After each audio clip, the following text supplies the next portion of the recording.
The death of John Kennedy Jr. was a terrible loss. The loss of his wife Carolyn and her sister Lauren was an unspeakable blow to their families and the other people who loved them. John embodied an extremely rare combination of wealth, charisma, and human decency. As we have seen and will see, the Kennedy family members have lived and died giving their best in service to the people of America and to the world. What might John and Carolyn have done for their country and the world if they had lived? Let's try not to get lost in the swamp of facts surrounding their deaths, and let's try instead to stay rooted in an appreciation of what we lost when they died.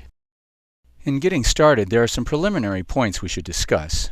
The first has to do with understanding the forces at work in recent and current U.S. history. State-sponsored racism and genocide were invented by the rich and powerful in this country, and their involvement with Hitler cannot be overestimated. For example, Chase Manhattan Bank, the Rockefeller Bank in Paris, seized the assets of their Jewish depositors and then ordered Hitler to tell them to do it, which of course he did. The Nazis who run this country ordered Hitler around. Hitler represented a dictatorship of the rich bastards, of the largest corporations, of the power elite against the Democrats, who think society ought to be run by the people and for the benefit of the people. But the most powerful Nazis were not in Germany, they were right here. The Rockefellers and the Harrimans, the Fords and the DuPonts helped to create Hitler, helped to promote him and armed him. And they didn't lose World War II. Hitler did. The German people did. The Jewish people did. But the Rockefellers and the Harrimans, the Fords and the DuPonts, they won. After 8 years as president, in 1960, Eisenhower finally figured out that he was surrounded by Nazis. He called them the military-industrial complex, and he tried to warn the new president, John Kennedy, that these guys were trying to take over the government and end democracy. We must guard against the acquisition of unwarranted influence, whether sought or unsought, by the military-industrial complex. We must never let the weight of this combination endanger our liberties or democratic processes.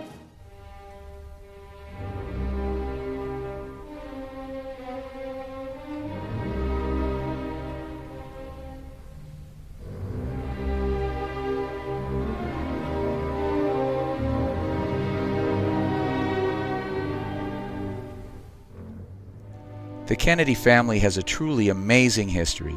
Joe, the oldest son, died in a bomber over Germany fighting Nazis. Jack died fighting the Nazis here, the military-industrial complex. They wanted the Vietnam War as an excuse to loot the U.S. Treasury. When as president, John Kennedy Sr. opposed them, they shot him down like a dog in the streets of Dallas. Bobby Kennedy, the third brother, took up the fight against the military-industrial complex and ran for president, promising to end the Vietnam War that his brother was murdered for opposing. Bobby was murdered after winning the California primary. My thanks to all of you, and now it's on to Chicago, and let's win there. Thank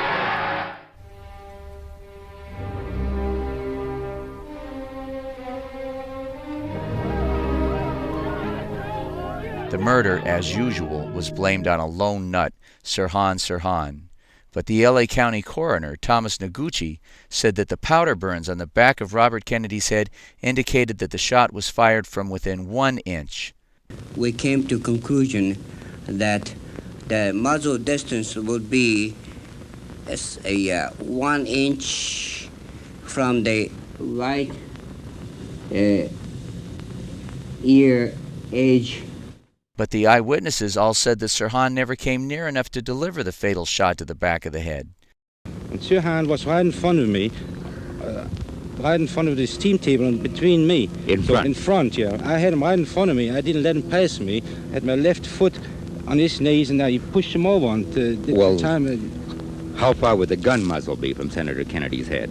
About 1.5 feet, I would say 1.5 feet, 2 feet. More shots were fired than Sirhan's gun was capable of firing. Sirhan said he did not remember firing the shots and that he had absolutely no reason to hate Robert Kennedy. Many investigators concluded that Sirhan was a victim of mind control, a decoy sent to divert attention while the real killer fired the fatal shot. Edward Kennedy, the fourth brother, after becoming a senator, barely escaped death in a plane crash that broke his back and killed everyone else on board. and his political career was ruined when someone drugged him and drove his car off a bridge. He survived, but his hopes to run for president did not. This is not some stupid, mysterious family curse. For 50 years, the Kennedys have had a heroic family tradition of fighting real Nazis, of defending the democratic interests of the people against other families with anti-democratic traditions. These Nazis have been instrumental in the murders of the Kennedys. These Nazis, the Illuminati, the rich bastards, they are the Kennedy curse. The death of John Kennedy Jr. must be seen in this light. Who would want to kill a harmless boob like John Kennedy Jr.?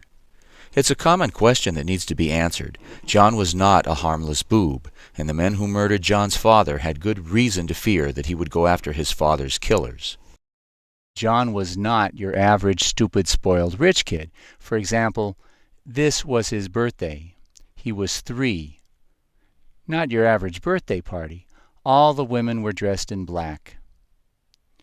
His mama was no fool. Minutes after the assassination, they wanted her to change her dress. She said, "No, I want the American people to see what they did to my husband." What they did to my husband. She didn't buy any of this lone nut crap. She did her best to help her children grow up normal and healthy. She didn't send them away to one of those factories where they manufacture rich kids into sick and twisted upper-class scum. She tried hard to keep them normal. But when John wanted to be an actor, she let him know that he had more serious work to do. George Magazine was that work. Infotainment, but real info. Not the stupidifying garbage you get on 150 channels of cable. Entertaining, engaging, but smart and real and important. Perhaps too smart, too real, and too important. He published at least 2 very, very dangerous articles. The first was written by the mother of the assassin of Yitzhak Rabin, the liberal, peace-seeking Prime Minister of Israel. This woman said that Rabin's assassination was a plot engineered by the Mossad, the Israeli CIA. She argued essentially that her son was a tool of the Mossad, that he could never have penetrated the security around Rabin if it weren't an inside job. Wow. Publishing an article that encourages people to consider the possibility that their own security might be involved in attacks on their own citizens based on the fact that those attacks could not have succeeded if the security agencies had done their jobs. I don't think we can overemphasize this point. John Kennedy devoted his life to trying to bring the people the whole, dangerous truth. He paid for this devotion to the people and to the truth with his life. The day John died, Israeli Prime Minister Ehud Barak was in the United States, not to suggest anything as crass as that Barak was involved in John's death. I was in the country too, but I didn't do it. But there can be no question that Barak's visit was preceded by the arrival of an army of security personnel, including, of course, the Mossad. They were here. They arrived in advance of John's death in order to make preparations for the Prime Minister's visit, of course. But after John's death, a Mossad agent planted this lie in the New York Post. And as we have just seen, they had reason to want John Kennedy Jr. dead. Not only did John refuse to endorse the Warren Commission and say, yes, of course, his father had been murdered by a lone nut, how awful. Not only did John refuse to attack Oliver Stone in his movie JFK, but George Magazine published a second very dangerous article, this one written by Oliver Stone himself. The article Stone wrote was about how the rich and powerful have always assassinated their political opponents throughout history, including John's father. John took this guy who said that the rich and powerful forces had killed his father, and he paid him, and he published him, and he actually encouraged people to listen to him as if he had something legitimate to say. Was John incredibly brave or just stupid? I vote for brave. And perhaps most dangerous of all, John was a threat to his father's killers because when he decided to run for political office, he was going to win. Did People magazine pick George W. as the sexiest man in the world? No, they didn't. They picked John. When he spoke in public, he had a natural ease and presence. He was what they call charismatic.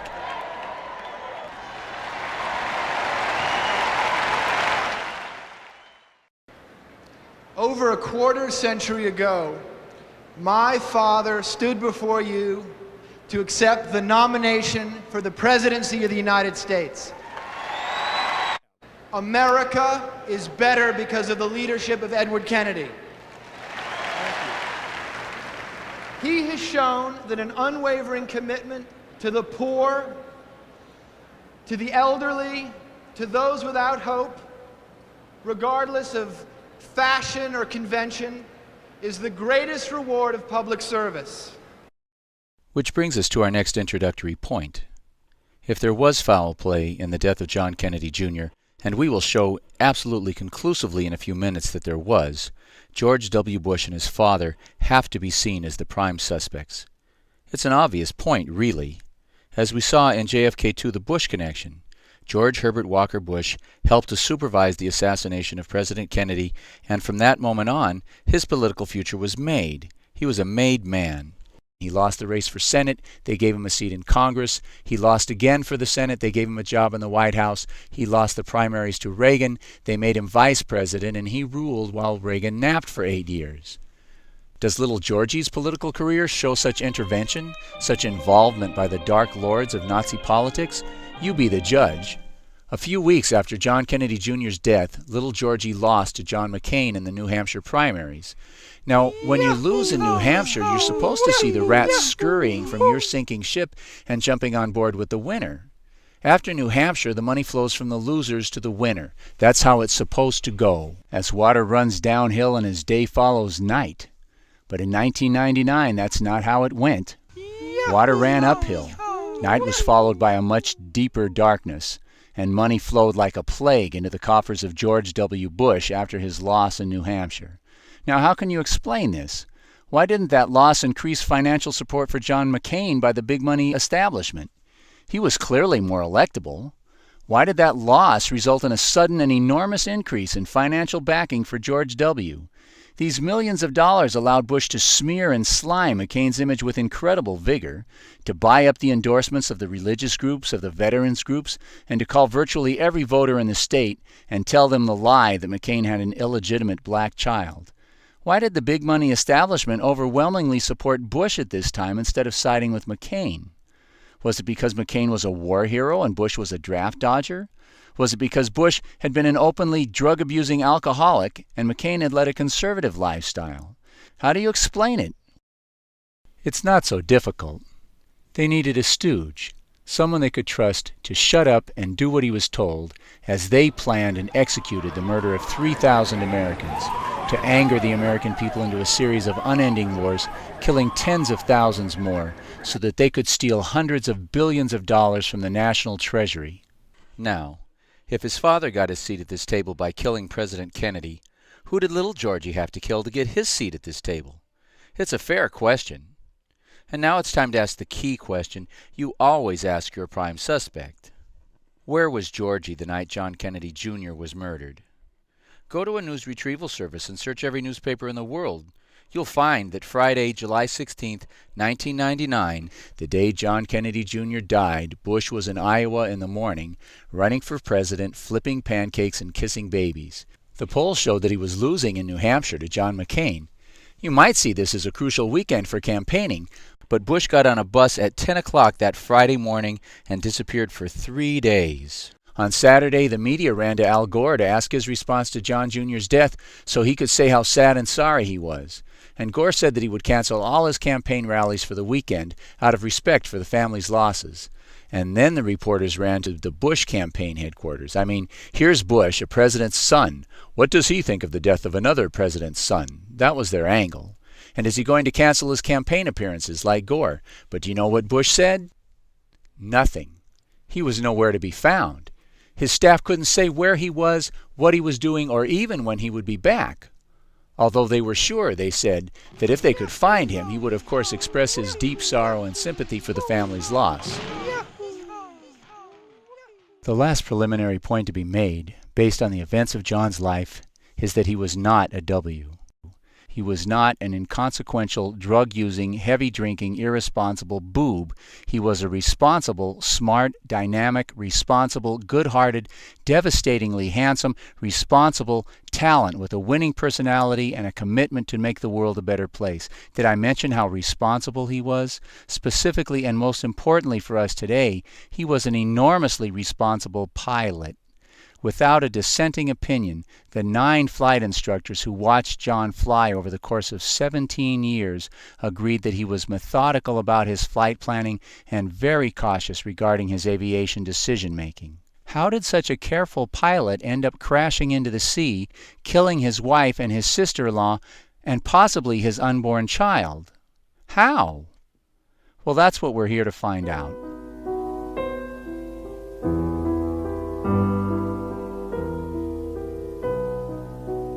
The National Transportation Safety Board, the NTSB, investigates all airplane crashes.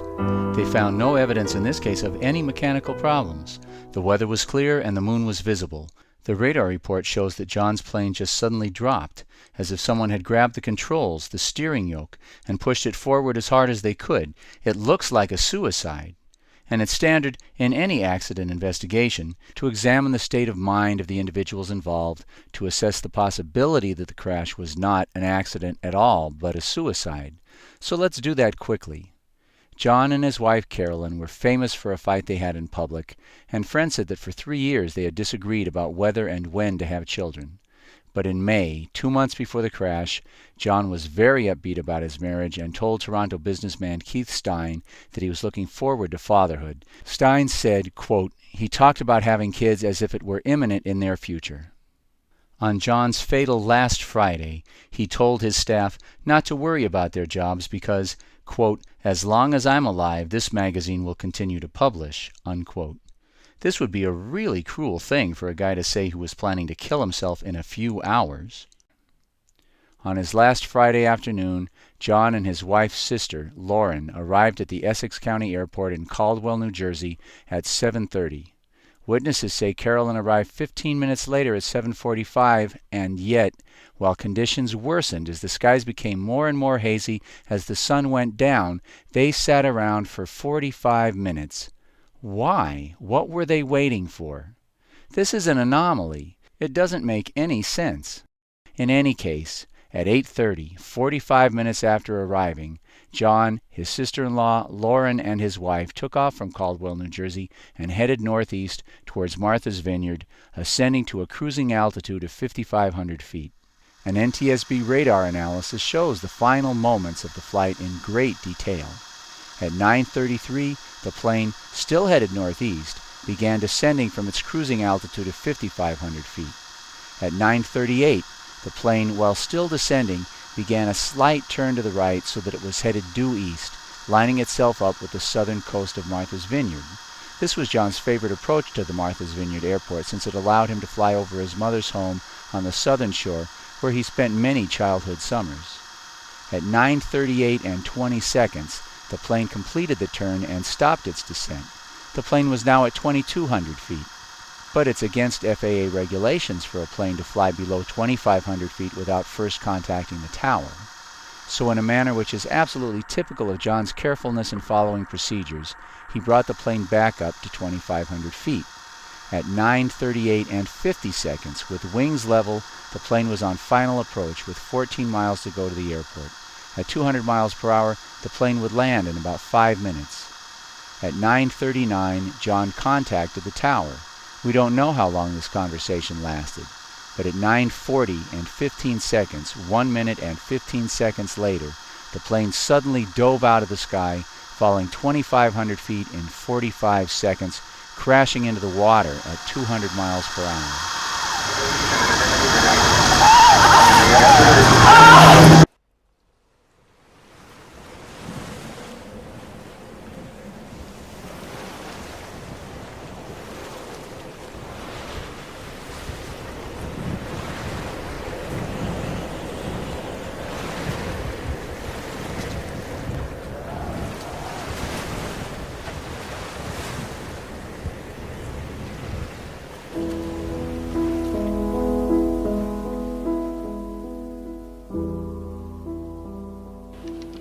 We have been told by the Coast Guard that, in fact, there is now evidence of a last communication last night with JFK Jr.'s plane as it was making an approach to Martha's Vineyard Airport. Petty Officer Todd Burgun joins us from the Coast Guard base in Boston. He is the a petty officer and a public information officer. Thank you for being with us, sir. What can you tell us about this last communication with JFK Jr.'s plane? All I really know at this time is that it was at 9:39 p.m. and it was with the FAA, and it was on its final approach to Martha's Vineyard. So at 9:39, to the best of your information, JFK Jr. made a contact with the airport, with the flight controllers, the air traffic controllers at Martha's Vineyard Airport, that he was on a final descent. That is correct. At 9:39. Todd Burgun is a professional. What you heard him doing just now is what he does every day. He answers reporters' questions about the Coast Guard's involvement in rescues of plane and ship disasters. We have seen that at precisely 9:39, the plane had stopped descending and paused at 2,500 feet. FAA regulations require that the plane pause at 2,500 feet, contact the tower, and receive permission to continue. And Burgun reports that it was at this precise moment, 9:39, that Kennedy did in fact contact the tower. Burgun's report is absolutely consistent with the radar information that we got from the NTSB that was used to reconstruct the last moments of the plane before it crashed. Burgun's report is absolutely credible. If he had been off by 1 minute on either side, if he had said 9:38, he'd have been wrong. The plane was still executing the turn and was not yet on final approach. If he had said 9:40, he'd have been wrong. The plane was on its way into the water. How was he able to identify the exact minute that the plane was holding at 2,500 feet, waiting to get clearance from the tower before descending? He had to have gotten that information from FAA flight personnel in the tower at Martha's Vineyard Airport, that Kennedy indeed contacted the tower at 9:39. There is no other possible explanation. This question of radio contact with the Martha's Vineyard Tower is enormously important for a couple of reasons. You see, whenever you contact air traffic control, your particular radar blip is then entered into the FAA's air traffic computer system. If anywhere on your flight path your plane should happen to descend below 100 feet, the computer will immediately set off an alarm at the FAA traffic control facility. So therefore, as a result of Kennedy's 9:39 radio contact with the tower, the plane should have set off a low-altitude alarm in the FAA's traffic control offices when the plane descended below 100 feet. The FAA should have begun the search at 9:40 when this low-altitude alarm went off. They knew before the plane hit the water. FAA regulations also require that a search be begun any time a plane contacts the tower on its final approach and then fails to land within 5 minutes. As a result of John Kennedy's radio contact with the tower then, the FAA also should have begun a search at 9:44 when John Kennedy's plane failed to land. How long did it take the FAA to begin searching the approaches to the Martha's Vineyard Airport?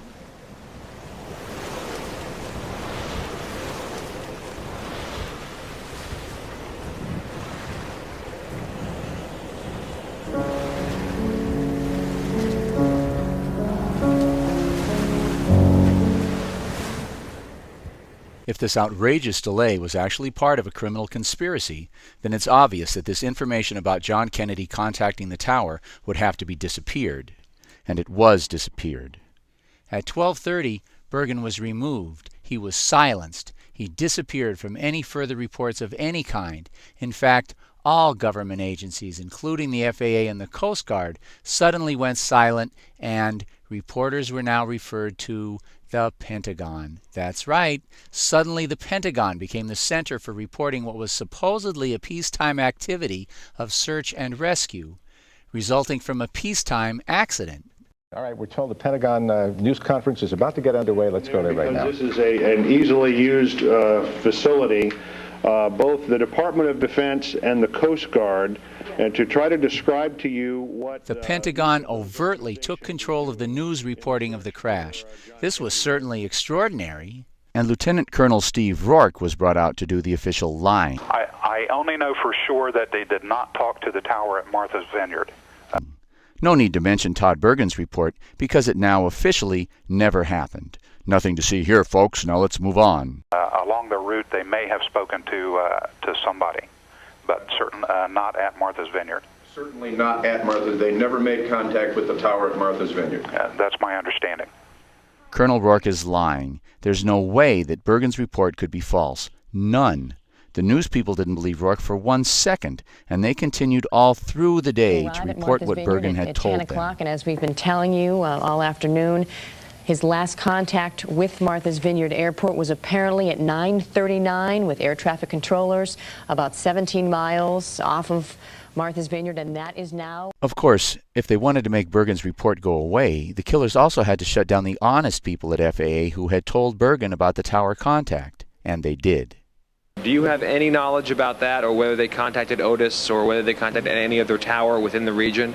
No, I do not have any more information, and the FAA would be a better point of contact. I have time for one waiting to hear from the Federal Aviation Administration on anything they might add as a result of listening to the tapes, the conversations between, the transmissions between the airplane, John F. Kennedy Jr.'s airplane, and air traffic controllers on the ground. Your sister-in-law. It would be really interesting to hear from the Federal Aviation Administration.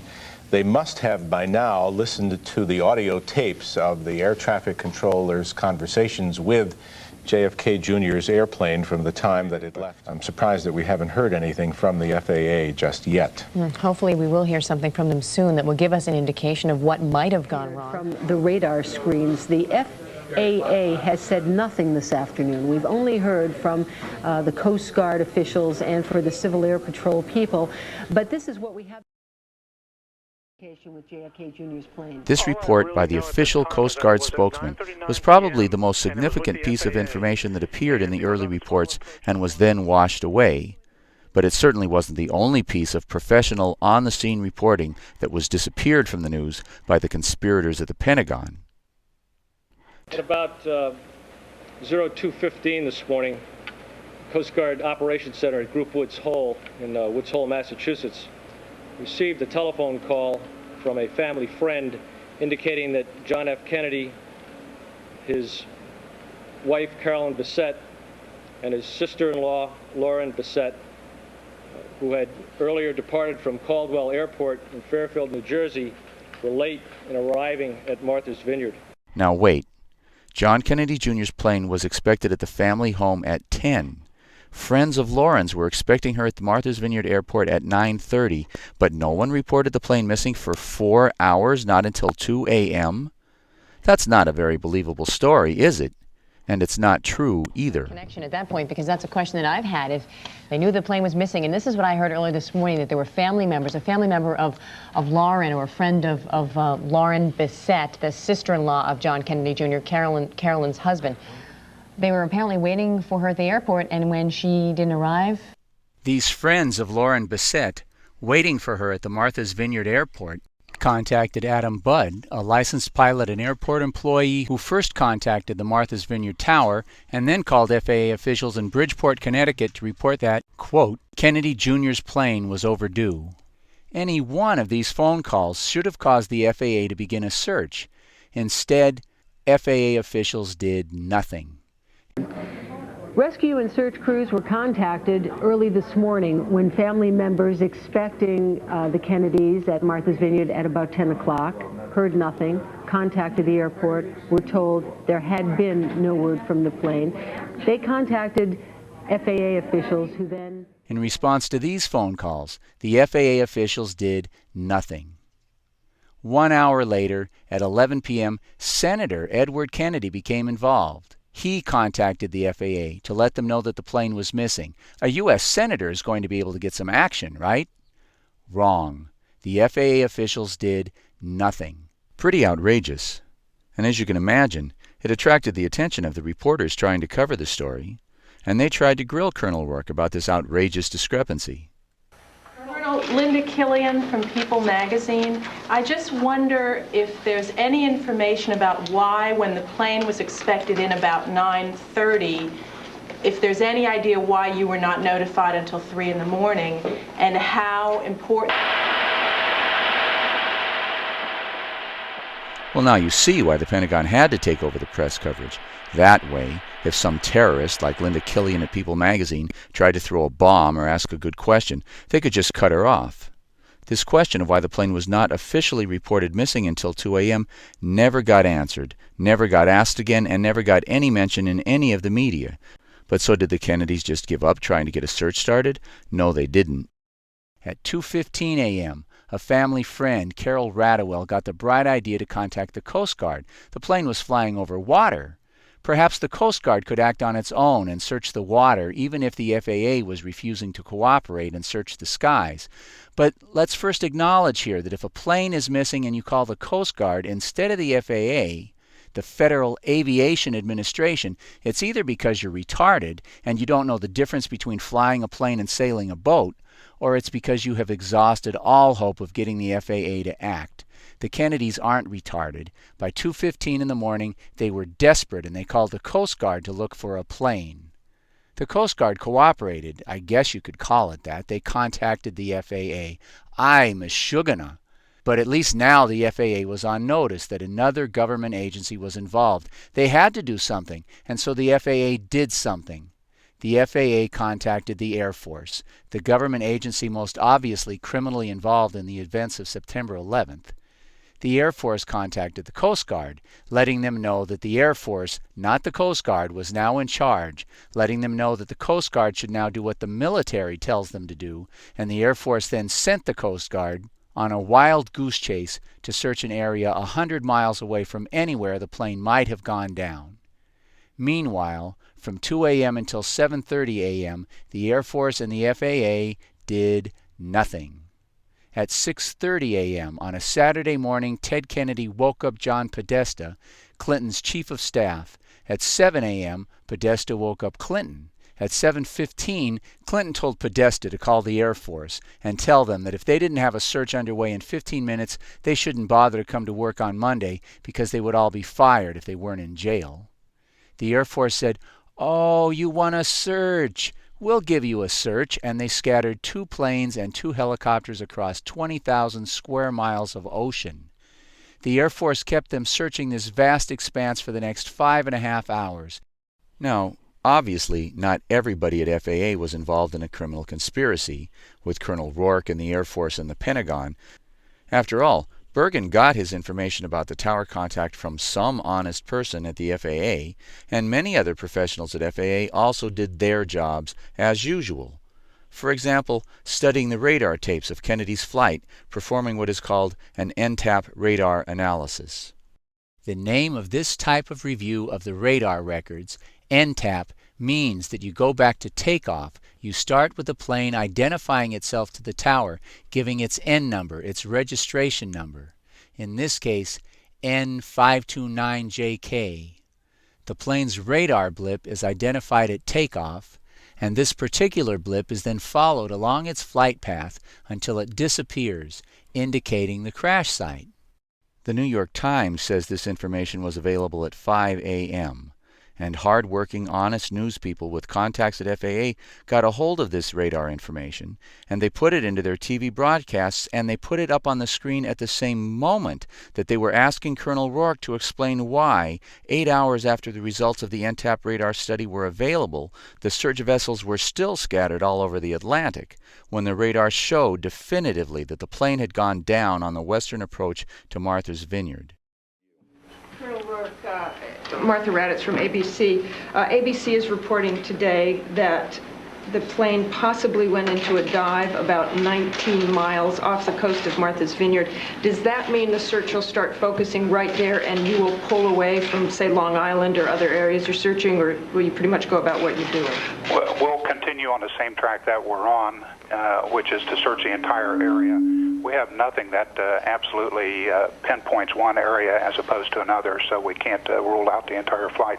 The reporter can't believe what she's hearing. Can it be that this guy, the spokesman for a day, chosen by the Air Force, doesn't even know about the radar information? So she asks him. Are you hearing those reports at all about 19 miles off Martha's Vineyard? The radar... I'm sorry, go ahead. The radar indicated that at some point that the plane may have gone into a dive? The radar position is just a last possible position, and it's... The radar position was not just a last possible position. It was a crash site. This is the official radar report from the NTSB documents. The plane dropped 1,200 feet in the first 12 seconds. This is 12 times what would be considered a normal rate of descent. The next 30 seconds is probably 50 times normal. The plane then disappeared from the radar. Rourke had this information, but this is not an area of special interest to him. And Colonel Rourke didn't simply misspeak at the press conference. He told this lie to anyone who would listen, including the New York Times. But back at the Pentagon press conference, the lying is just getting started. Just a last possible position, and it can't even be confirmed that it's the aircraft we're looking for. So, again, we can't rule It can be confirmed. It had been confirmed. Remember, the NTAP radar study begins by identifying the plane at takeoff. So again, Rourke is lying. But let's take a moment to clarify who this Colonel Steve Rourke is. Lieutenant Colonel Steve Rourke, R-O-A-R-K. He's currently the director of the U.S. Air Force's National Search and Rescue School, which is at the U.S. Coast Guard Station in Yorktown, Virginia. He is the former director of the Air Force Rescue Coordination Center. He is physically in the Rescue Coordination Center right now. So Steve Rourke is very senior. He is the former director of the Air Force Rescue Coordination Center. Colonel Rourke is a HH-53 helicopter pilot. He's personally been involved in over 1,000 rescues, search and rescue operations in his career. And Steve, are you there? Yes, sir, I am here. Colonel Rourke may not know anything about what happened to John Kennedy Jr., but he does know about search and rescue in general. He's intimately familiar with what an NTAP means. He must be vastly familiar with radar tapes. So Colonel Rourke's errors are not simple mistakes. He's lying his head off. But you answer the question, why?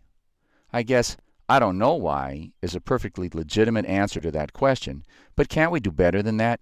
Can we find any other evidence that suggests a more qualified, more specific, more useful answer than "I don't know"? I think so.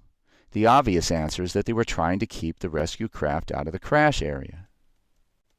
Our search, and by about 1 o'clock this afternoon, we had narrowed that focus down to an area of about 17 miles southwest of Martha's Vineyard, consistent with the kind of flight path that we would expect flying VFR from Caldwell, New Jersey to Martha's Vineyard. At about that same You get the point. The FAA knew where Kennedy's plane had gone down before it hit the water. The NTAP radar study verifying where Kennedy's plane had crashed was completed at 5 a.m., but Rourke and the Air Force kept the Coast Guard searching this vast expanse for the next 5.5 hours. It wasn't until after 1 o'clock in the afternoon, when a suitcase washed up on the beach with Lauren Bissett's name tag on it, that the Coast Guard, acting on its own, was finally able to focus on something remotely resembling the crash area. One last point on this question. All civil aircraft are required to carry an emergency beacon, or an ELT. These emergency locator transmitters are crash activated. If a plane crashes, the ELT sends out a signal that is received by a network of satellites that can instantly locate the crash within a matter of a few feet.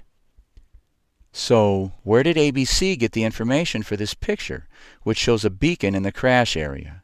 Obviously, the beacon went off as it was supposed to, the signal was received by the satellites as it was supposed to be, and, although news reporters at ABC managed to get a hold of this information, it was not passed on to the rescue teams in the Coast Guard and the Civil Air Patrol. But we already know how that works. The question then is why? Why didn't Rourke and the others involved in this criminal conspiracy want the searchers to know where to search?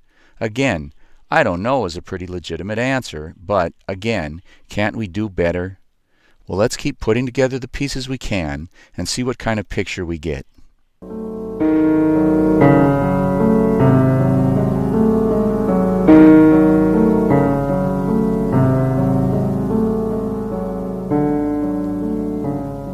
At 2 a.m., as soon as the Coast Guard tried to involve itself, the military took charge of the search.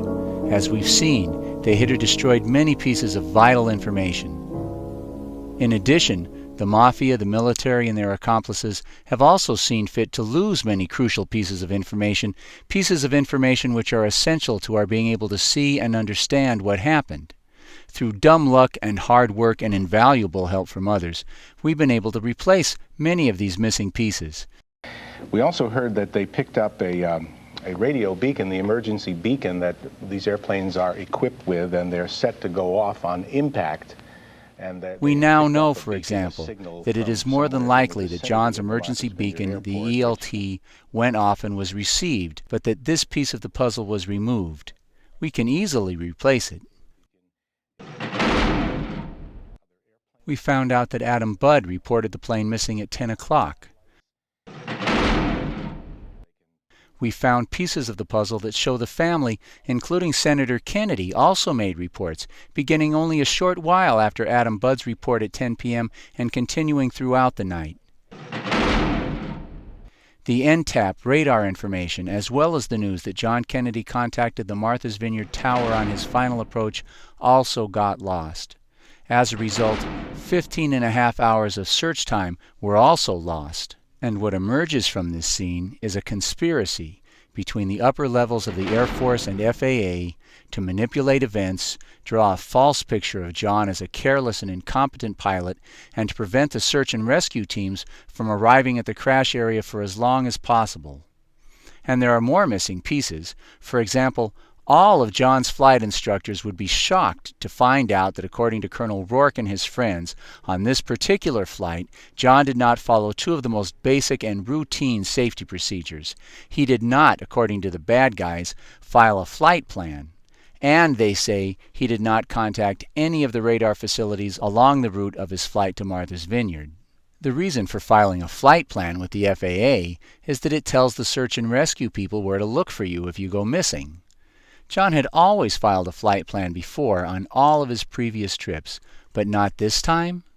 The missing flight plan is one of the main reasons given by Rourke and his friends for the 15-hour delay locating the crash.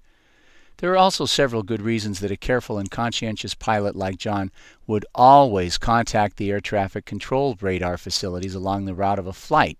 First, contacting the controllers allows them to warn you of any hazards in your area. For example, if a jumbo jet has engine trouble and unexpectedly has to turn around and then comes barreling up behind you, the controllers can warn you, if you contact them, to watch out, and they can tell you where to go to get out of the way. If a storm develops suddenly and comes sweeping into your flight path, the controllers can warn you, if you contact them. In addition, when you contact them, the air traffic controllers give you an identifying radar code that you punch into a device on your plane called a radar transponder. Your onboard radar transponder then sends out a signal, which is picked up by the FAA's radar, so that your radar blip now tells them exactly who you are and what your altitude is. And, as we discussed before, when you contact the controllers, they enter your transponder's blip into the computer system, so that if your plane descends below 100 feet anywhere but on the runway of your target airport, an alarm goes off in the FAA air traffic control facility telling the controllers to send a search and rescue team to come and get you. So contacting the controllers or not contacting them is not exactly a small deal, and it was unheard of for John not to follow such a basic procedure.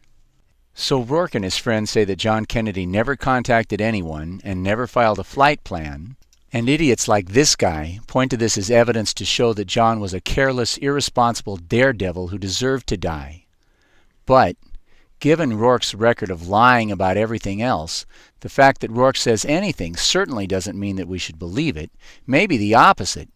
And given John's 17-year record of careful, meticulous adherence to safety procedures, it seems more than likely that John did file a flight plan and that he did contact the air traffic control facilities along the route, but that his flight plan and all of his contacts with air traffic control somehow became missing pieces. John's plane had a simple cockpit voice recorder that should have preserved a record of the conversations and noise that took place during the last 5 minutes of the flight. But when the plane was recovered, the backup battery, which was necessary to preserve this information, was missing. And so, therefore, this critical information of what happened during John and Carolyn and Lauren's last moments is also missing. Is it possible that during the 15-hour delay, or later after the plane was recovered, that someone removed the battery in order to prevent us from knowing what transpired in the final minutes of the flight? But what would they accomplish by doing such a thing? What could they have been trying to hide? At this point, we can't even begin to guess. Witnesses saw John talking on the phone in the minutes before he took off. Who was he talking to? And what was he talking about? It's a small piece, and maybe unimportant, but at this point it attracts our attention because it's missing. It's supposed to be in the report. The NTSB is supposed to investigate this question. It's their routine to do so, and for obvious reasons. I mean, what if Kennedy had threatened to kill himself and his wife during this phone call? That would be important. Was he telling relatives not to wait up for him? That would help to explain the delay if it were true. Was he talking to a flight instructor, making plans or canceling plans? We don't know. The NTSB has the phone record. Given the clear evidence in this case of a conspiracy by Rourke and others to hide the truth about what happened, the fact that it's missing should automatically attract our attention. Our response should be, it's missing, it must be important. Those who knew John's personal flying habits say that John kept his flight log in an aquamarine duffel on his plane. Witnesses familiar with John, his flight log, and this duffel were watching the news of the crash on CNN and saw this duffel being recovered among the debris from the crash. CNN's website also covered the story of the debris recovered after the crash and quotes a witness who specifically mentions this duffel as among items recovered by the police after it washed up on the beach at Martha's Vineyard, and you'll notice that this bag was described as being intact. So what?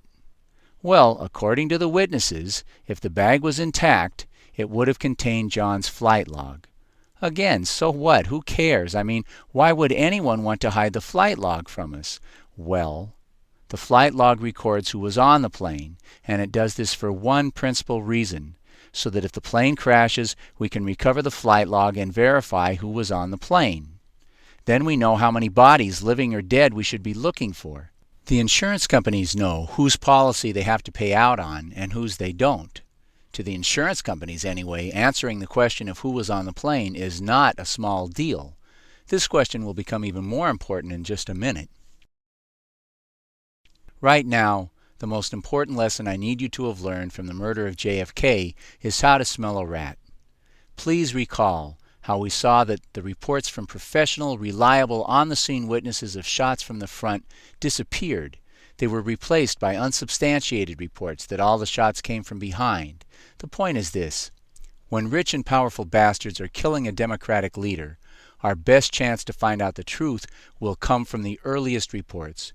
When we see these early reports from responsible, knowledgeable persons replaced by unsubstantiated reports from people with no name, no experience, the wrong job title, and no credibility, we should resist. We should demand to see credible, substantiated, supporting evidence before accepting the new version that someone is trying to sell us. We need to recognize that this exchanging of bad information for good by itself is evidence that supports a charge of conspiracy to murder.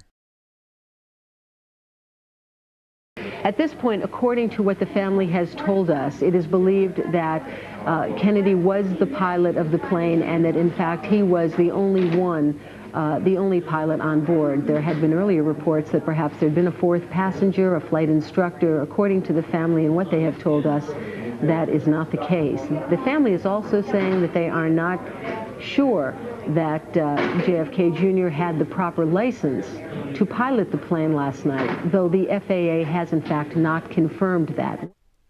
Now let's slow down and examine this statement very carefully. What does it tell us? The earliest reports said that there was a flight instructor on the plane. Please recognize then that the idea that a flight instructor was on the plane should not be casually dismissed, even if later some nameless person, known only as the family, began running around telling all the media a couple of really controversial things. Let's take the second part about John Kennedy's pilot's license first. The family is also saying that they are not sure that JFK Jr. had the proper license to pilot the plane last night, though the FAA has in fact not confirmed that. Jeez, John Kennedy didn't even have a license? What the hell did he think he was doing? Careless, irresponsible, stupid rich kid, acting like a daredevil with his wife on board. Too bad about her, but hell, he deserved to die. This is the kind of ugly truth you would think the family might want to keep quiet about. But what if it weren't true? What kind of family member would say it to the press if it weren't true? It wasn't true. He was qualified. He had a private pilot single-engine land license, which qualified him to fly this particular airplane under visual flight rules. The weather observation at the Martha's Vineyard Airport at 9 o'clock was 8 miles visibility. That's well above the minimums needed for visual flight rules. At 10 o'clock, it was 10 miles. We've heard from a number of people who were down on the Vineyard and on the Cape last night that the moon was visible. So it's pretty apparent that the sky was not, there was no cloud cover, at least not a significant cloud cover. So 6 or 8 miles visibility, that would put it well into the category of visual flight rules, so long as the ceiling was at 1,000 feet or better.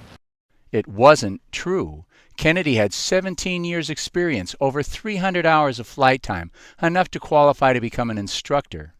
He had recently taken the performance test to get his instrument license, allowing him to fly blind in the thickest fog, and passed. But the weather was clear and he was legal to fly even with his old license under visual flight rules. So why did this mysterious person named the family say it? Are there members of the Kennedy family who enjoy Kennedy bashing? The description of Oswald mysteriously going out over the police radio indicates that the killers had infiltrated the Dallas Police Department. This baseless false report suggests that the killers have some of their people identifying themselves as the family and spreading lies. But for now, let's simply make the point that the person calling themselves the family and telling these vicious lies about John's license is also the source of the story that there was no flight instructor. And now let's have a good hard look at the question of whether there was a flight instructor on the plane. The early report that there was indeed a flight instructor on the plane came from an entirely reliable source, Carol Radowell. Remember how the FAA ignored all the calls from the family and now claims that no one from the family ever told them anything about a plane being missing? Radowell is the clever and resourceful family friend who called the Coast Guard at 2 a.m. while other family members were sleeping. Radowell told the Coast Guard there was a flight instructor on the plane, but how could she know? She wasn't on the plane. The NTSB says that no cell phones were used after the plane was in the air, so how could she know for sure what changes may have taken place in the moments just before takeoff? These are very good questions, and it's clear that she couldn't know for sure if there was a flight instructor on board, but neither could anyone else. No one could know for sure. She was guessing. But all guesses are not created equal. There are a dozen good reasons for her and you to think that there was a flight instructor on that plane. John always had a flight instructor. It's just a fact. In the weeks after the accident, the NTSB investigators could find no one who had ever known of an incident where John flew his new plane without a flight instructor on board. As far as anyone knew, John never flew that plane without a flight instructor. There was a reason for this. John had owned this plane for a little less than 2 months. It was much more powerful than his old plane and had lots of high-tech safety features like a very sophisticated autopilot that could help him fly much more safely once he learned to use these sophisticated safety features. So he needed a flight instructor to teach him to use these fancy guidance systems. It's just a fact. It had been an unusually hazy summer. John had flown to Martha's Vineyard 8 times in the previous month. Of course, each time he had a flight instructor with him, but on 5 of his 8 most recent flights, visibility was so poor that it would have been illegal for John to fly without a flight instructor because his license was for visual flight rules only, meaning visibility of at least 4 miles. In Caldwell, New Jersey, as John was arriving at the airport, the afternoon was already turning extremely hazy. So John had every reason to think that he was going to need to have a flight instructor with him on this flight in order to be strictly legal. And according to all of his flight instructors, he never broke the rules and was always very cautious in his decision-making. So for John to have taken off alone, flying into weather that looked hazy along a route that he knew usually had poor visibility, would have been totally unlike him. We mentioned earlier that John and his sister-in-law, Lauren Bissett, arrived at the airport at 7:30. Witnesses say Carolyn arrived 15 minutes later at 7:45, and yet, while conditions worsened, as the skies became more and more hazy as the sun went down, the three of them sat around waiting for 45 minutes until 8:30 before taking off. Why? What were they waiting for? Can anyone suggest a more likely explanation, or any other reasonable explanation at all other than that they were waiting for the flight instructor to show up? But suppose the scheduled flight instructor had not shown up.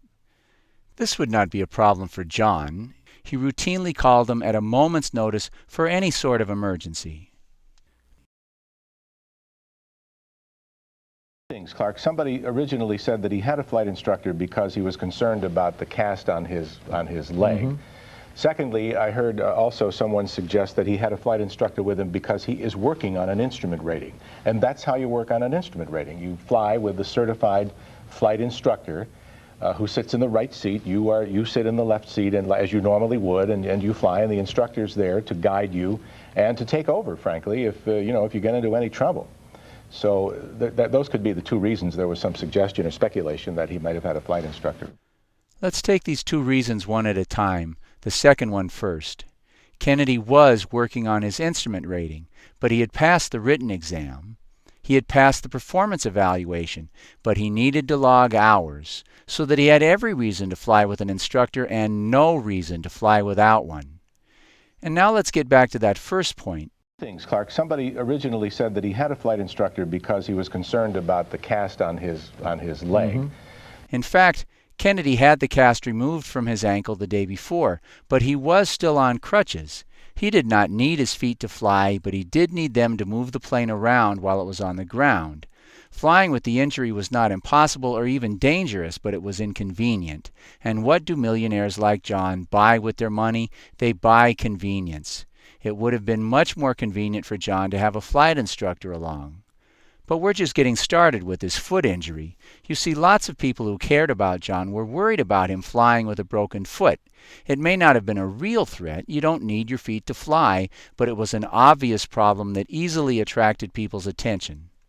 The Boston Globe for July 19th quotes a Canadian business associate who says that John told him that, for the time being, he'd rather fly with a co-pilot because his broken foot made it difficult for him to operate the pedals controlling the rudder.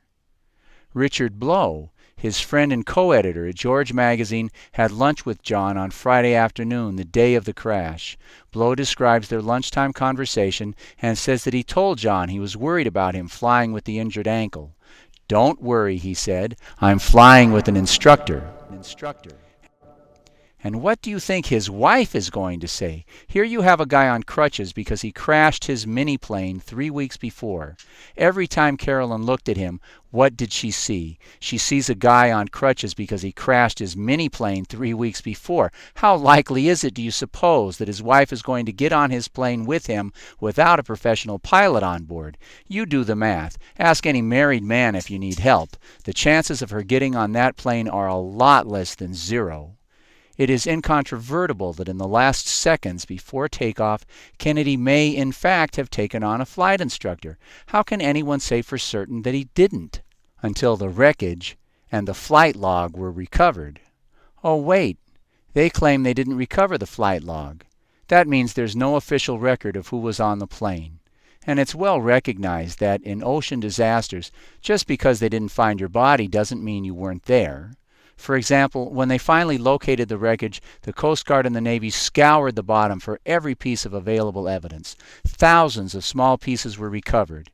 Nevertheless, in spite of their search, one of the seats is missing. This seat wasn't eaten or dragged off by sharks. It's rather extraordinary that it should be missing since all the other seats were trapped in the wreckage. How did this one get loose, and how did it get away? A minor point, maybe. The major point is this. If a large, durable, inedible piece of the plane is missing, why not a body, which could certainly have been dragged off and eaten in the 5 days that it took to recover the bodies? So, strictly speaking, without the official flight log showing who was on the plane, even today it would be irresponsible for anyone to try to state definitively that there was no flight instructor on board that plane. We cannot say for sure. We just don't know. Radewell may have been only guessing that John Kennedy Jr. had a flight instructor on the plane, but her guess is supported by an enormous amount of evidence. And while Radewell could not have known for certain that there was a flight instructor, the likelihood that John would have had a professional pilot on board is overwhelming. So then why did all the news reporters, every one, throw out Radewell's story in favor of one that could not be verified then and cannot be verified even now? Oswald was arrested because he matched a description that came from out of nowhere. Unseen forces, invisible to us even today, infiltrated the Dallas police and planted this description. Who, calling themselves the family, told the outright lie that John did not have the necessary license to fly, and at the very same time began spreading the utterly baseless story that there was no flight instructor? And why did all the news accept this baseless story? Are you starting to detect a dark presence at work here? The lying of Colonel Rourke, the FAA saying that they didn't get any of the many phone calls the family made, the incredible 15-hour delay in sending search craft to the crash site, the mass of other missing pieces. This information is disturbing for what it suggests. It smells really bad, but the outline of what's really going on is far from clear. Let's see if we can sharpen the picture to get a better view of what's going on and who's involved. In their final report, a year after the accident, the NTSB featured the dramatic story that one of John's flight instructors had offered to fly with him, but that Kennedy told him that, quote, he wanted to do it alone. This story dominated the news about the final report, as well it might. Stories of Kennedys killing themselves are red meat for the press. They love it. Another Kennedy turns out to be a careless, irresponsible, stupid bastard who killed himself and his lovely wife. Too bad about her. But wait a minute. If this is such hot stuff, and it is, how come it didn't come out in the days right after the crash? The government did a better job than the media in digging up this story? That's a little strange, isn't it? I can answer that question. Yes, it is. So maybe we need to have a closer look at where this story comes from. ABC, the LA Times, and everybody else got their information from the NTSB final report. But this doesn't tell us very much. For example, who is this second CFI? What did he say, and when did he say it? Well, the Certified Flight Instructor, or CFI, is named Robert Morena, and according to this memo, written 6 months after the accident, he told the NTSB about this conversation he had with John Jr. on the morning of the day he died. This is real live drama, eh? You offer to fly with someone of JFK Jr.'s stature, and he turns down your offer of help, and then he crashes. Wow. That would be hard to live with, don't you think? Hard to keep to yourself. Man, you would want to right away pick up the phone and tell your mama. You would tell your best friend right away. It would weigh so hard on you that you would tell strangers standing next to you waiting for the bus. And he probably did, right? But you know the government, they take 6 months to do the paperwork after a trip to the bathroom. They probably took 6 months to get around to asking this guy, right? No, they talked to him on July 21st, 5 days after the accident. It seems to have been a long interview, plenty of time and opportunity for this flight instructor, Morena, to mention this conversation he had with John. But maybe the issue of John flying alone never came up. No, it seems that they talked about that and how John never did fly alone. Well, maybe for some inexplicable reason Morena somehow forgot to bring up the conversation he had with John that morning. For some reason he just didn't think of it. No, it seems that's not going to get it either. You see, this letter, written just 5 days after the crash, tells us that the only reason for Morena not to have mentioned during his NTSB interview that he had had this conversation with John is that he had already brought up this last conversation the morning of the flight in this letter and had nothing new to add. Only he failed to mention one thing in this letter. Where's the part about John saying he wanted to do it alone? You got me. I don't see it. I can't explain it. So I called Morena. I said, you know, your lawyer says that he spoke with you and that he asked you about your last conversation with John and that you told him that you never had any conversation with John about his plans to fly that night, with or without a flight instructor. Morena didn't try to explain it. He said, whatever I told the NTSB, that's what happened. Then he excused himself and hung up the phone. Whatever I told the NTSB, that's what happened. But you see, Bob, that's part of the problem. I don't know what you told the NTSB. Not only because you told your lawyer that you didn't say anything to the NTSB about John wanting to do it alone, but I also don't know what you told the NTSB because the NTSB violated the most basic procedures in preparing this document. You see, in any official government interview by any official government agency, they're supposed to tell us when and where the interview was done. If no lawyer is present, they're supposed to acknowledge that the interviewee knows that he has a right to have one present, and when they're done with the interview, they're supposed to type up a summary like this one, and then they are supposed to have the interviewee sign it, as they had Christopher Benway do here, verifying that the contents of the interview summary are correct. But there is no such verification on this letter. Did Morena say it? He wouldn't answer the question. David Muzio, the NTSB investigator who prepared this nasty piece of work, refused to talk to me and referred me to his supervisor, who would not answer the phone, would not return messages, would not answer letters or emails. But now let's review. 1. 5 days after the assassination, after the plane crash, Morena writes a letter for the NTSB where he mentions having a last conversation with John the morning of the crash, but he doesn't mention John telling him he wanted to do it alone. 2. Later the same day, Morena is interviewed at length by the NTSB, but the summary of that interview doesn't contain any mention of any last conversation. 3. 6 months later, the NTSB writes a memo saying Morena has suddenly remembered the crucial details of this crucial conversation. The unverified memo says nothing about how, when, or where Morena was interviewed. And 4. A month after that, in response to an NTSB inquiry, Morena's lawyer says that this sudden recollection is false, never happened. In fact, although we cannot say for certain one way or the other, the weight of the evidence suggests that not only did John Kennedy not tell Morena that he wanted to do it alone, indeed, the weight of the evidence suggests that there was, in fact, a flight instructor on that plane.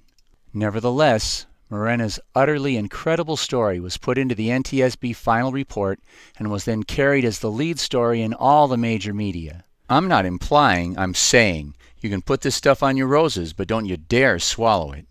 How could the NTSB have accepted this story? How could they have included it in their final report without mentioning the lawyer's letters and the other glaring inconsistencies? And how could they have claimed to be finished with their investigation without resolving any of these inconsistencies? I don't get it. Oh, wait a minute. Yes, I do. But we're supposed to be able to learn from our past experiences. We're supposed to know something by now about how the bad guys manipulate the news when they kill one of the good guys. And if we have learned anything, we should be ready then to bet the farm that there was a flight instructor on that plane. So, they're trying to make us think there was no flight instructor. That means there was one. Okay. Makes no particular sense, but okay. So, they must have delayed the rescue for 15 hours so they could recover this guy's body. Am I missing something? Is there some other possible explanation? Well, at least now we have an explanation for the delay. It's a lousy explanation, but it's all we've got.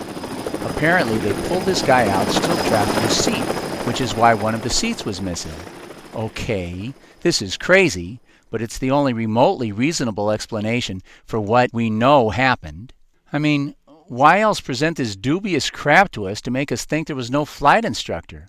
Why else delay the rescue for 15 hours? I mean, that delaying of the rescue, what a mess. ABC got the beacon. The freaking Coast Guard spokesman, Todd Burgun, is running around telling everybody about how Kennedy contacted the tower, forcing Senator Kennedy to wake up Clinton just to get a plane in the air. All of this screaming evidence that something dark and evil is going on. Why would they do it?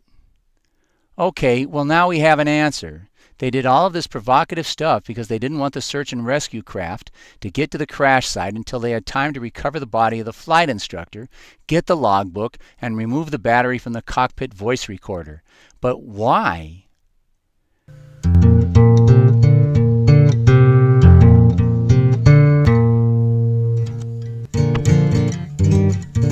Maybe I should just let it lay, but I won't.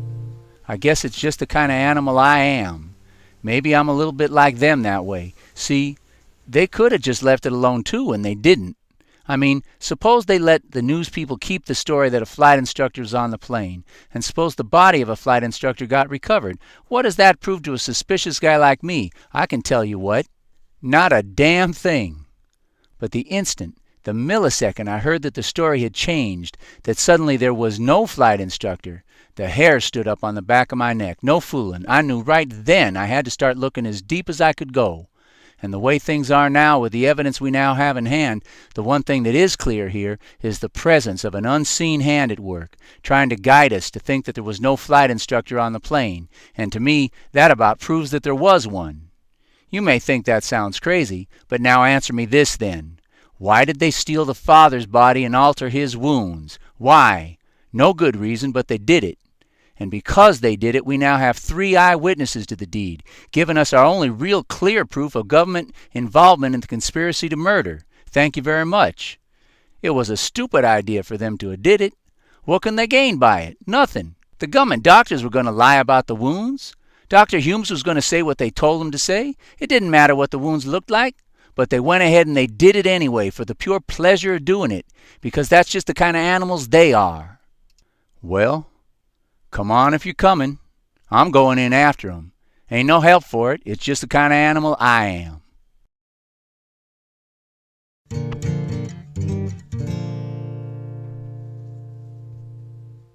Way down the hole, miles past the lies that showed up on the evening news, hundreds of pages past anything we've looked at so far, 333 pages deep into a 450-page report, we stumble upon a casual discussion of the fuel selector valve. The fuel selector valve was removed and examined. The valve itself was found in the off position. Now, stop. Take your shoes off and get ready to set a spell, because if we're looking for something outrageous, this is it. This is what we came for. Ready? Now think for a moment. You don't have to be a genius or an aviation expert to wonder at the meaning of these 9 words. The fuel selector valve in the off position will cut off gasoline to the engine. Let's take this one step at a time. First, you can't fly very far with the valve in the off position. So that means the valve had to have been moved to this position in the last moments that the plane was in the air. This is an obvious point, but absolutely mind-boggling. These 9 words tell us that as John Kennedy's plane was suddenly and catastrophically launched into a headfirst disastrous plunge towards the sea, John, or his wife, or someone on that plane was overcome by an uncontrollable urge to fiddle with the fuel selector valve. This is absolutely the strangest thing imaginable. It is literally unbelievable. Try it yourself. Get out the yellow pages, look up flight schools, call one up, talk to the guy in charge, and ask him what he thinks of the idea that the fuel selector valve of John Kennedy's plane was found in the off position. He won't believe you. Don't get mad or insulted, but you just better recognize, if we came down this hole looking for something strange, we have found it. We can go home now. Just kidding. We're just getting started. The point is, this is strange. It is obviously strange. You don't have to be a genius, an expert in aviation, or even particularly insightful to see that. Hey, wait, I know, that's it. Why didn't I think of that before? Why didn't you think of that before? Why didn't the NTSB think of that? Kennedy accidentally turned off the gasoline supply to the engine, the motor died, and down they went. No? No, you see... But an engine failure in and of itself would not force the airplane to make that kind of a spectacular dive. These airplanes, believe it or not, do have a capability of gliding. I'm not sure what it is in the Piper Saratoga, but in the particular airplane that I fly, for example, fully loaded at gross weight, which is 3,880 pounds, it will glide 2 miles for every 1,000 feet of altitude. So if you're at 5,000 feet, presumably, under the right circumstances and at the proper airspeed and the right attitude, you could glide about 10 miles. So if you accidentally turn off the fuel selector valve, you can still glide at 2,500 feet for 5 miles to a soft landing. On the way down, you get on the radio and help is on the way. You're not going to be in the water for more than a few minutes. You may not even get wet. Except, hey, John, you dummy. Why don't you just turn the valve back on and start the motor up? Oh, yeah. Okay, very good. Well, so we figured out all by ourselves that the plane didn't crash because that dummy John turned off the fuel selector valve. But don't be lazy. Be hard-working, determined, and thorough. Make a few calls. Call up some experts. Get out the yellow pages and call up these flight school guys. And again, ask a few more questions about fuel selector valves. Mr. Wizard, what's a fuel selector valve? Well, Jimmy, an airplane fuel selector valve has two primary uses. The first one has to do with distributing the weight of the gasoline evenly on the plane during the flight. You see, any aircraft must carry a great deal of fuel if it is going to fly over a long distance without stopping to refuel every few minutes. In a Piper Saratoga, the gas tanks are located here and here. The large tanks each hold about 51 gallons of fuel. But you see, Jimmy, the fuel not only takes up a good deal of room on the plane, it also weighs a great deal. And as you can imagine, on any plane, it is very important to keep the weight evenly distributed. A lopsided plane will be difficult, even dangerous to maneuver. It is for this reason the pilot must monitor the weight of the gasoline in each tank and use the fuel selector valves switching back and forth between the tanks to keep the weight in the tanks more or less equal and the plane balanced. However, the fuel selector valve also has an off position. That seems like a crazy thing, Mr. Wizard, and dangerous too. Why would anybody ever want to cut off the fuel to the engine in an airplane? That's a good question, Jimmy. But now let me ask you another. Suppose you're flying along at 5,000 feet when suddenly your engine develops a small gasoline leak near the motor. And suppose, as is likely to happen, the gasoline from the leak catches fire. What are you going to do? The fire will turn the small leak into a large leak. The small fire will turn into a large fire. The wind will make the fire spread quickly. And while you and your friends are burning to death, you might even think to crash your plane headfirst into the sea at 200 miles an hour just to end your terrible suffering. I know what to do, Mr. Wizard. I'll turn the fuel valve to off. That'll cut off the fuel to the motor. Without any gasoline, the fire will burn itself out, and I can glide for miles to a nice, safe landing. Why, of course, Jimmy. How right you are, clever child. So you see, boys and girls, the fuel valve is not installed on airplanes so that clumsy pilots can accidentally kill their motors and find themselves in a needless crash. It's a safety feature, of course. But there's one more thing you should know before you go. The FAA knows that not all pilots out there are young safety prodigies like young Jimmy here. Some are even accident-prone, and that's why every fuel selector valve has a special safety feature, an idiot button. You see, you cannot accidentally turn the fuel valve to off. It simply can't be done. The fuel valve can only be turned off in an emergency situation by holding down this button while simultaneously turning the fuel selector lever. Thus, the accidental turning off of the lever is a virtual impossibility, even in planes whose pilots may be accident-prone. It simply can't be done accidentally. Then how in the heck did the fuel valve end up in the off position in John Kennedy's plane, Mr. Wizard?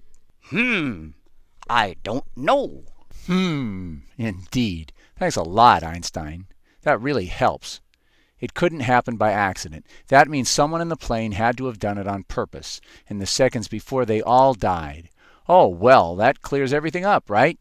Well, no, not really. In fact, not even a little bit. This doesn't answer anything. It just creates more questions. Like, how come nobody at NTSB thought it was even worth mentioning? I mean, you want headlines. John Kennedy killed himself. Apparently distraught over his millions of dollars, fame, good looks, his successful magazine, and beautiful wife, he decided to end it all by deliberately flipping the switch on his fuel selector valve, cutting off fuel to his engine. The plane then glided smoothly for another 3 miles, during which time rescue assets were able to mobilize and arrive. Oh, wait, that's right. You can't really kill yourself by turning off the fuel selector valve. So, new headline. While John Kennedy Jr.'s plane was falling out of the sky, rushing catastrophically towards the sea, he, or someone on that plane, decided that since they couldn't save their own lives, they might as well conserve resources by cutting off fuel to the engine. Do you like that one any better? No? It doesn't really work, does it? You can't really kill yourself by turning off the fuel selector valve. But you can kill yourself by grabbing the controls and pushing them violently forward, throwing your plane into the sea at 200 miles per hour. This radar analysis is part of the NTSB report. It's buried at page 321 of the report, but it's one of the most basic and important pieces of the evidence in any investigation. Any newshound who wanted to could have gotten a look at it. This line shows the tail end of the plane's very gradual descent from 5,500 to 2,200 feet. Kennedy had not yet contacted the tower at this point, and FAA regulations require that you contact the tower before descending below 2,500 feet. So, being the meticulous pilot that he was, John brought the plane back up to 2,500 feet. and contacted the tower. We don't know how long that conversation lasted, but if it lasted 1 minute, as soon as it was over, the plane began a catastrophic plunge into the sea. The conclusion seems obvious, doesn't it? It doesn't seem to matter what view you look at, south to north or east to west. It does not appear to be an accidental crash. It certainly looks as though someone on that plane decided to commit suicide the fun way, with a bunch of other people. There's no spiral to be detected in these depictions of the radar evidence. There's no disorienting movement of the plane of any kind. No one was able to find any evidence in the wreckage of an explosion, fire, or other catastrophe. It appears then as though someone grabbed the controls of the plane and pushed them violently forward. How could the NTSB have missed this? How is it not worth mentioning as a possibility? How did the sharks in the media not go nuts over this blood-red evidence of more Kennedy self-destruction? I don't know, but those aren't really the questions I'm trying to answer here. You see, I'm still hung up on that freaking fuel valve. I mean, let's say John decided for no apparent reason to kill himself, his wife, and his sister-in-law in his mother's front yard. That's right, isn't that sweet? The plane crashed just offshore of Jackie Kennedy's house on Martha's Vineyard, where John and his mother and sister spent many happy summer days. Some of the debris from the crash actually washed up on the beach in front of her house. So let's say that he decided to do that.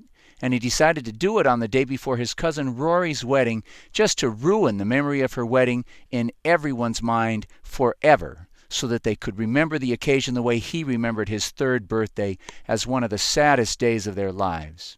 Okay, let's just accept the obvious for the sake of simplicity, that someone on that plane decided to commit suicide in the most monumentally ugly and hurtful way anyone possibly could think of. But the thing that's still bugging me is that John, or whoever committed murder-suicide, paused to carefully and deliberately turn the fuel valve on. Just in case the engine were to catch fire on the way down. This is still a freaking nutty explanation. Can't we come up with something that makes a little sense? But there it is. What you going to do? Ignore it? Deny it? Lie about it? Well, that's been done pretty well up till now, and we didn't come all this way just to close our eyes to the stuff we found. We came to see what we could see. So let's keep looking, right? I mean, what else? Keep looking, keep asking those questions. So I opened the yellow pages again and started calling up flight instructors again, talking to the ones who felt like talking about pilots who crash, talking about fuel selector valves, and pilots who turn their fuel selector valves to off as they are casually committing murder-suicide by plunging their planes, full of people, into the sea. It seems that it happens more often than you might imagine. You see, I was talking to this one old boy about John Kennedy's fuel valve, and he says, "Yeah, that's mighty strange, all right, but strange things will happen sometimes, you know. But hey now, I know another strange fuel valve story. You know that guy in Egypt Air 990? He turned off the fuel selector valve." And I said, "What?" And he said, "Yeah.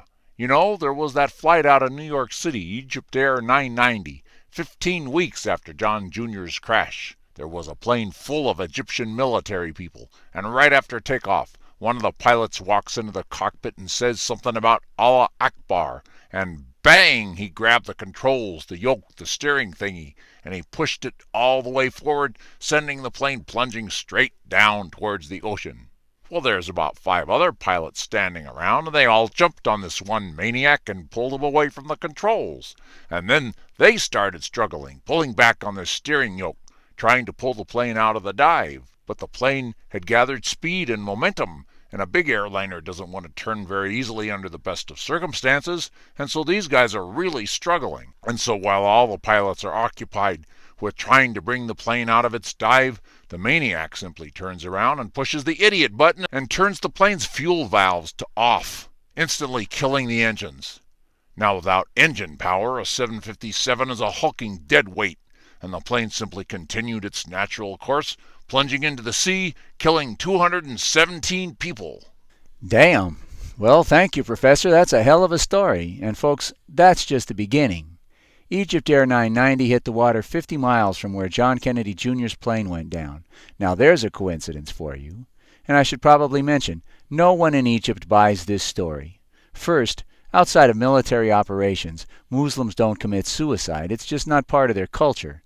Secondly, the family insists that he had nothing to be suicidal about.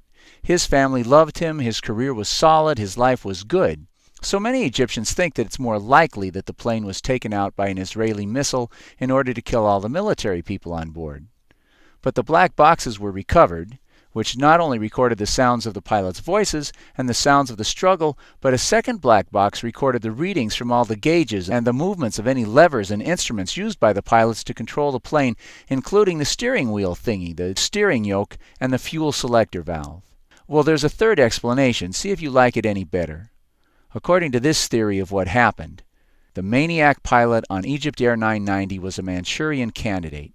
He'd been hypnotized, programmed, brainwashed by some country's intelligence agency to kill himself and everyone else on that plane by pushing the controls forward. But most importantly for our investigation, this theory says he had also been programmed to then turn the fuel selector valve to off.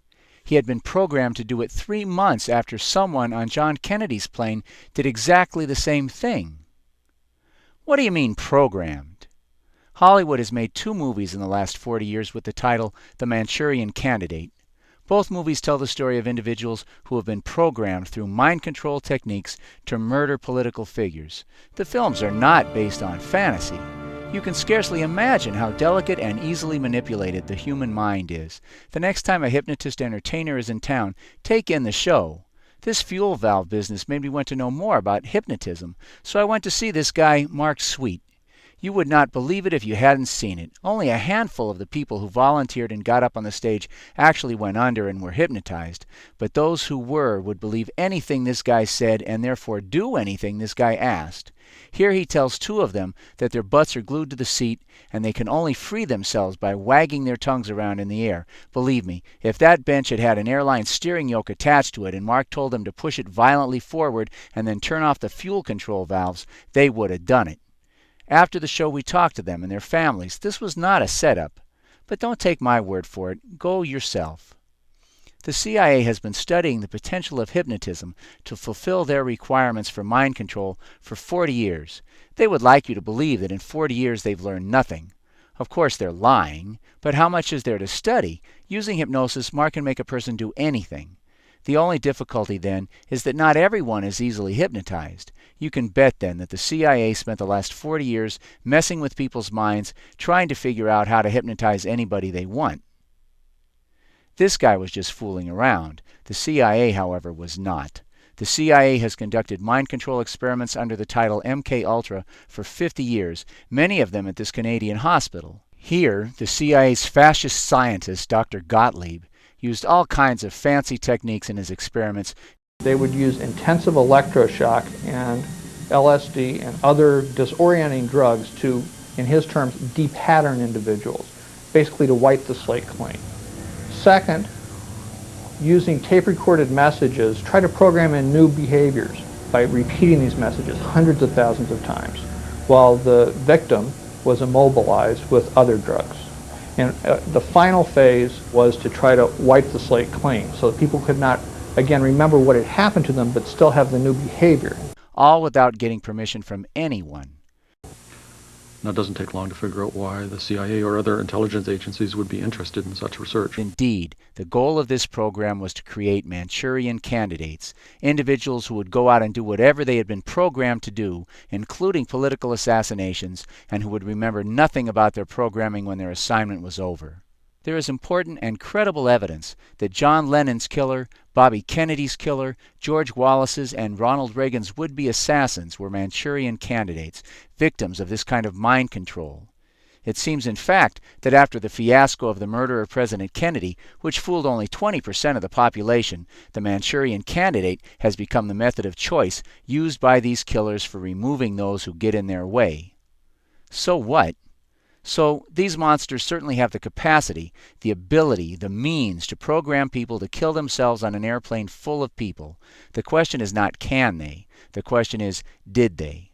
Well, you be the judge and ask yourself the question. How likely is it that 2 different pilots from 2 different cultures, trained in 2 different countries with no discernible personal problems, would choose to commit suicide by killing themselves and everyone else on board their aircraft by plunging their planes into the sea on 2 separate occasions separated by only 50 miles and 100 days? And how likely is it that both pilots, in the midst of their death plunge into the sea, would just coincidentally decide to while away the seconds before their deaths by turning off the fuel to the engines? I can answer that question. It's impossibly unlikely. It is not reasonable to call it a coincidence. Virtually any explanation that doesn't involve fairies or witches would be more likely, more reasonable than the suggestion that it was merely a coincidence. I mean, it's not like they teach you in pilot school that when committing murder-suicide with your plane and its passengers, don't forget to turn off the fuel valve just in case someone tries to stop you. But if they don't teach you in flight school, where do you go to learn these sort of sophisticated, cold-blooded, suicidal skills? Oh yeah. It's an obvious point then, isn't it, that the suicidal pilots on both planes were programmed by the same people. We've identified their modus operandi. The fact of these two closed fuel valves on both aircrafts is the smoking gun. It's not only the killer's fingerprints, it's their signature. The monsters who created these mass murderers signed their names with a flourish at the bottom of their artwork. Well, there you are. That's it. We're about at the bottom of this old rabbit hole. And there's not a lot left to do now except to remind ourselves why we came. Why did we come here? What were we looking for? We came here looking for evidence that we were hoping would help us to develop a theory about what happened, and that would help us to answer some of the glaring questions left unanswered by the official explanation, the official theory of what happened. We came hoping to be able to develop a theory that would explain the facts in this case in a manner that wasn't ridiculous. Well, we've done that, I think. Now, the evidence in this case is not complete, but please remember that it doesn't have to be.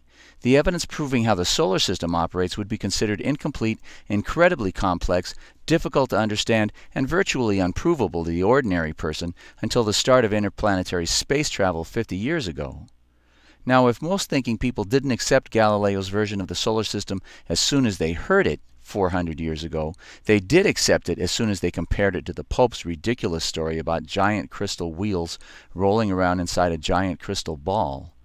Galileo's theory of the solar system was based on very, very incomplete evidence, but it explained all of the evidence and it tied it together in a way that made sense. The theory that there was a flight instructor on the plane who was programmed to crash it into the sea is supported by all the evidence that there is, but it is incomplete. For example, at this point I can't tell you the name of the missing flight instructor. Maybe he was a prisoner, or a low-level contract agent, or maybe just some poor slob they dragged off the street and into one of their programming facilities. And the evidence is complicated. But knowing what we know about the forces of evil in this country, it shouldn't really require that much imagination to see this story as the most real and reasonable explanation of the evidence, especially when we compare this theory to the competing theory put forward by the NTSB, that an experienced, skilled, and careful pilot in a reliable aircraft with advanced safety features suddenly and for no apparent reason fell like a stone out of the sky. The NTSB theory can't begin to explain why the FAA ignored phone calls from a senator all night long. It doesn't explain why Bergen's story of radio contact was covered up. It can't explain Rourke's outrageous lies and mischaracterizations or all of the many missing pieces, and it sure in hell can't explain that fuel selector valve. With the theory of the program flight instructor, however, we can explain it all in a reasonable and coherent way. The plan was to commit the perfect crime, to grab the body of their Manchurian candidate, pull him out of the wreckage, and whisk him away, leaving no evidence of their crime. No one could ever possibly figure out how they did it. And they left no evidence, except for the 15-hour delay dispatching the search and rescue craft to the crash site. They must have let Georgie, Dick, and Rummy get involved. And as they have with the economy, energy, post-war Iraq, and Hurricane Katrina, they totally screwed it up. They let the plane sink. And then rather than go with Plan B and just let the flight instructor's body get recovered, they created this outrageous delay, without which this investigation would never have begun. The NTAP location was withheld from the Coast Guard and the Civil Air Patrol from 5 a.m. when it was available until the luggage began to wash up on the shore at 1 p.m. in order to give the bad guys time to recover the body of the flight instructor. Do you doubt me? They were out there. They were seen out there. Listen to this. Okay. Lieutenant Colonel Richard Stanley of the Civil Air Patrol, we appreciate your talking to us. If Kelly Tuthill is still standing by... Richard Stanley has been out searching the dry land areas of Martha's Vineyard since 7:30 a.m. He's now speaking at 12:15 a.m. Listen closely. In case the plane, in fact, had gone down. Go ahead. Go ahead. Going back to what you said you heard rumors of an NTAP west of That's correct, yes. Yeah. I saw the Coast Guard out there. That's the only thing I had that would hint in that direction. Okay, yeah. There are reports that there were radar contacts within a few miles west of the vineyard. Yeah, So you did see Coast Guard vessels out there searching? Not vessels, helicopters. Coast Guard helicopters? Yeah. Okay, very good. Okay? Okay, thank you, sir. Sure thing. Now wait a minute. Stanley is speaking at 12:15 about events he saw early that morning. Admiral Richard Larrabee of the Coast Guard said several times that the Coast Guard did not get the information necessary to begin a focused search until 1 p.m. And by about 1 o'clock this afternoon, we had narrowed that focus down to an area of about 17 miles southwest of Martha's Vineyard. A few minutes after the interview with Richard Stanley, Todd Bergen, the Coast Guard information officer, said the same thing, that he and the Coast Guard didn't have any radar information. And that's the last time the plane was heard from? That is correct. At approximately 2,500 feet, 10 miles offshore? That's my understanding. Like I said, as far as that radar location, I do not have that information. Officer, is there anything that I failed Remember at the Pentagon news conference, at about 1:30, Colonel Rourke insisted that despite the radar information, that they were not focusing on one area. We'll continue on the same track that we're on, which is to search the entire area. All these people say there was no information that would lead to a focused search of the waters off Martha's Vineyard, and yet Richard Stanley says... Correct, yes. Yeah. I saw the Coast Guard out there. That's the only thing I had that would hint in that direction. Okay, yeah. There are... No one was focusing on the crash site, but Stanley says he saw what he took to be the Coast Guard conducting a focused search off the west coast of Martha's Vineyard early in the morning. But that's not possible. In fact, just to be clear, the Coast Guard says it wasn't them. But if it wasn't the Coast Guard, then who was it? Well, we have an answer to that now, don't we? Granted, the evidence in this case is circumstantial. But that doesn't make it crazy to bring George W. up on charges. Crazy? Hell, it's not even unusual.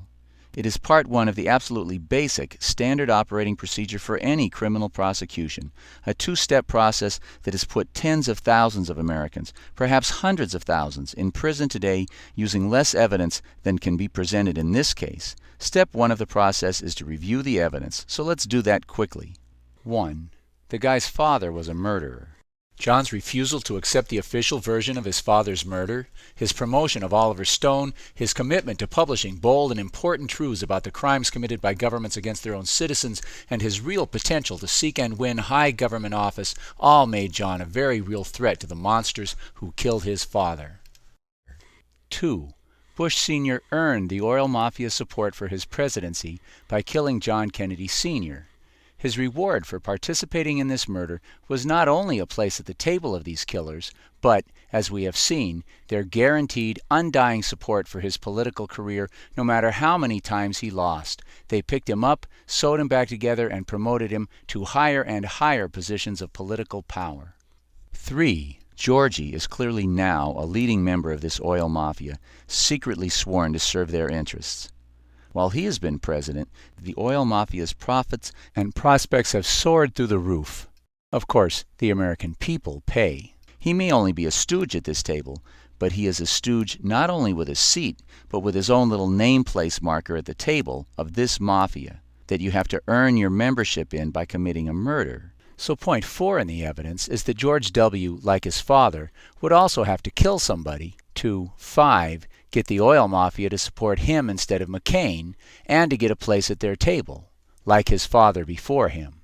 So who? That's the obvious question, isn't it? It should be the obvious question.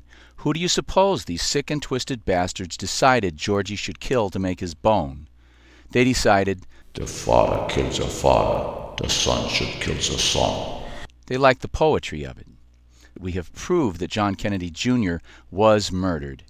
Can any reasonable person look at this mountain of evidence in the death of JFK Jr. and not see clear, unmistakable signs of foul play? We have part 1 of the requirements to bring this case to court. very powerful circumstantial evidence, the only explanation for which is murder. Now, the best explanation, the most reasonable explanation, the most probable explanation for the available evidence will be accepted as proof in a criminal case if and only if it is also the only reasonable explanation. That is, if the only other explanation is ridiculously and unreasonably improbable, leaving no reasonable doubt. If this were a court case, George W. Bush would have to prove a reasonable alternative explanation for the facts we have presented here. He'd have to give a reasonable explanation for why the Dark Lord supported a coke-addled, draft-dodging loser instead of John McCain. He'd have to explain the FAA's ignoring of Senator Kennedy, and Rourke's lies, and that absolutely amazing fuel selector valve. He'd have to present a reasonable alternative explanation for these unusual events, or he would have to provide an alibi for where he was on July 16, 1999, and he doesn't have one. Why the hell didn't his staff know where he was? Was he in bed with Colin, or was he in bed with Condoleezza, or both? Or was he in a boat with Dick Cheney, Donald Rumsfeld, and Richard Myers in the waters off Martha's Vineyard, waiting for a plane to come down? In any case, it's very simple. All Georgie has to do is provide a credible alibi. But you know, this is not an easy thing for a guy like Bush. Wherever he says he was, we're going to want to know who was with him. All of those people he might name lead very public lives. They never carry cash. There are dozens of credit card transactions providing evidence of where they all were that weekend. The people who work at the hotels and restaurants where he might claim to have stayed would remember whether he was there the day John Kennedy Jr. died. Who was he with? His friends all have secretaries who keep their calendars of where they were. Do you think all of those calendars of all of those people are going to match his? Not if they are all lying. Remember, these are the guys who screw up everything they touch. For example, George's father claims that he knew nothing about the Iran-Contra weapons cocaine terrorism scandal. And Bush's personal calendar/date book shows him out of town on the dates that the meetings were held to plan these crimes. But Ollie North, who did all the day-to-day grunt work of this dark and murderous business, he also had a calendar/date book, and his book shows that Bush chaired the planning meetings. So let Georgie answer the question, where were you? And when he does, and it's proved a lie, the same thing will happen to him that happens to every other person accused of murder based on circumstantial evidence when their alibi is proved to be a lie. He'll be convicted. The United States, and the world really, is infested with a cancer, a sick criminal mafia. These people invented state-sponsored race-based slavery and racism. They killed Lincoln so that they could then instigate a war of extermination against the Plains Indians. In the 1900s, these sick and twisted racist killers instituted immigration quotas to keep inferior races out of the USA, like the Irish, the Italians, the Jews, and the Chinese. These racist monsters didn't just support Hitler, they created Hitler. The Holocaust was a disaster for the German war effort, but these vermin made $1 trillion off of it. Hitler lost World War II, but they won. A few years later, they murdered John Kennedy in hopes of making another $1 trillion off the Vietnam War. If you don't know that they blew up the World Trade Center, you're not trying hard enough. Certainly, in the aftermath of 9/11, they have picked our pockets for several $100 billion more. The Patriot Act makes it look as though they plan to permanently destroy democracy in America. Their plans for the environment are threatening the very existence of the human race. What are you going to do about it? Whatever it is, you better get on it. Martin Luther King said it. These sickos are only powerful when good people do nothing. Cesar Chavez said it. These turds are only powerful if we let them be. I can't say it better than this guy. Now is the time to fight this dehumanization. Now is the time to realize you're special and you have power and you can affect change, and that we're in a war for the very future of humanity. It's that important. And you're a soldier on the front lines. So get out there and take it back to them 110%. You don't have a choice, ladies and gentlemen. Run your own life, or somebody else is going to run it for you. For the sake of your children and grandchildren, don't keep silent. At the very least, school them. Give them this video. Give them the tools, the knowledge they need to take up this fight if they have the courage.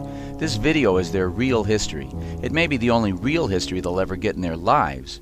Your action, even if it's only telling your own children, is real history in the making. So go out and make some history.